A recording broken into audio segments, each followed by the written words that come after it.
And guess what? Peter and James and John and Paul, they ain't walking around with us no more. They with the Lord now. So who's going to do it now? The church is supposed to. But you know what? We got to believe. It's got to start with belief. If Jesus said it, we need to believe it. Because you remember, He was the Word made flesh. So if you believe Jesus, you have to believe the Word, right? Isn't that amazing how God put all that together? That just amazes me.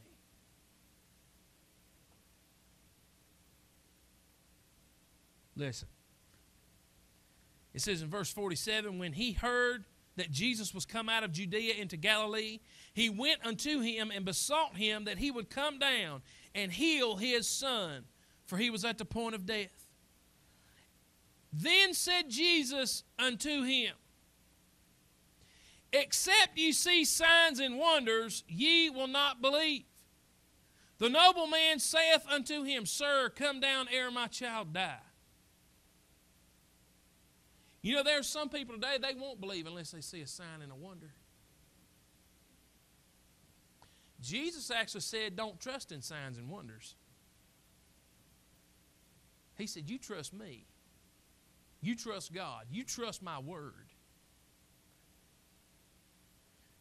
Verse 50, Jesus said unto him, Go thy way, thy son liveth. You know what's amazing? Jesus didn't negate what He just said. The man was persistent, so He said, okay, so if you say that you really going to not believe, and if you're really saying that you're not going to look for a sign and a wonder before you believe, then okay, go your way, your son lives. And do you realize that the man believed? He turned around and went. He didn't say, but Lord. Well, what about this? Or the doctor told me so and so. A lot of people want to argue with God today. He said, Go thy way, thy son liveth. And the man believed the word that Jesus had spoken unto him, and he went his way.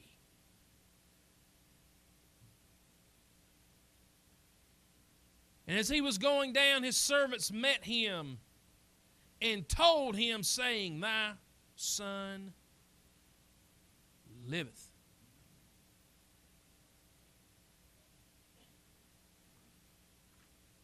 Turn over to Mark chapter number 9.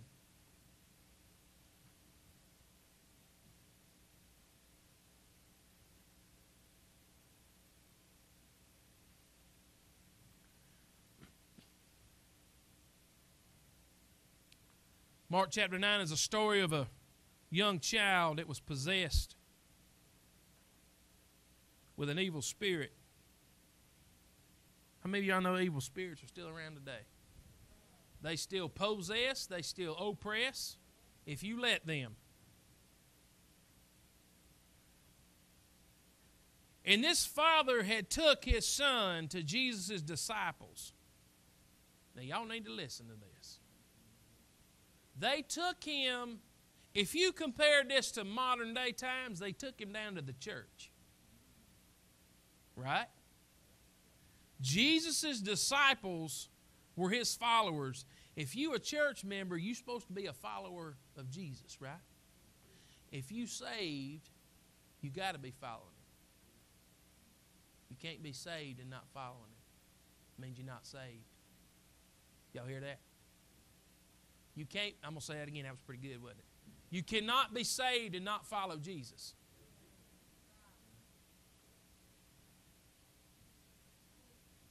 I'm going to let Sister Angie preach this up here in a minute. She's about to get fired up on me. I like it, girl. Keep coming. They had brought this boy to the ones that said they were Jesus' followers. I'll remind you, Jesus had already given power and authority. So, when this father brought or come to Jesus, verse 17 says, one of the multitude answered and said, Master, I have brought unto thee my son, which hath a dumb spirit. And whithersoever he taketh him, he teareth him, and he foameth, and gnasheth with his teeth, and pineth away. And I spake unto thy disciples that they should cast him out, and they could not. He answered and said, O faithless generation, how long shall I be with you? How long shall I suffer you? Bring him unto me. And they brought him unto him, and when he saw him, straightway the spirit tare him, and he fell down on the ground and wallowed foaming. Verse 21, Jesus asked the Father, how long is it ago since this came unto him? He said, of a child. Parents, it is important what you let your kids do. It is important where you let your kids go. It is important what you let them listen to. It is important what you let them watch, where you let them go on a computer. Y'all listening to me? There are more opportunities today for the enemy to get our kids than they were back then. And this young child had this problem with this dumb spirit of a child.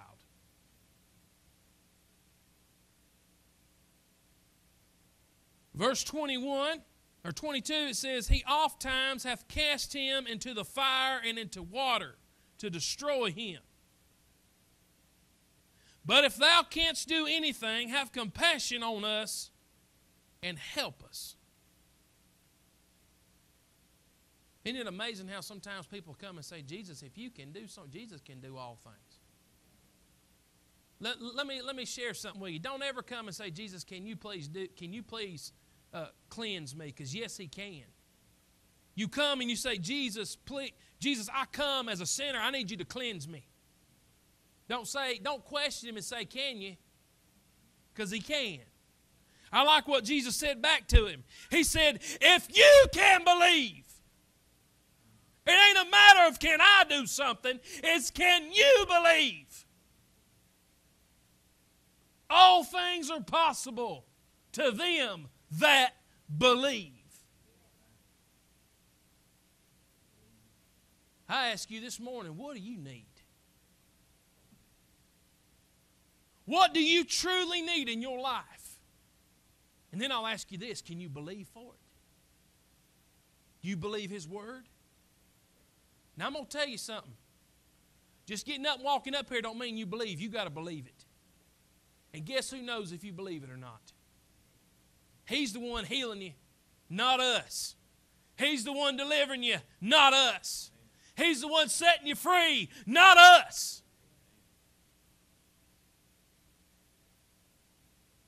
Just walking into an altar doesn't mean you believe. You got to believe it. Don't come doubting. Don't come wavering. Don't come wondering. Come believing. Jesus said all things are possible to them that believe. He said that believe. That means you already do when you come.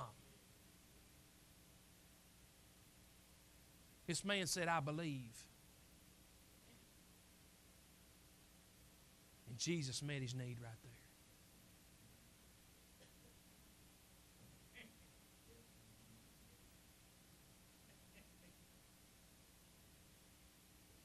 We got to believe.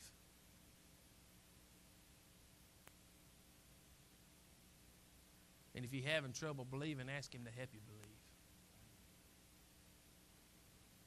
Help thou my unbelief.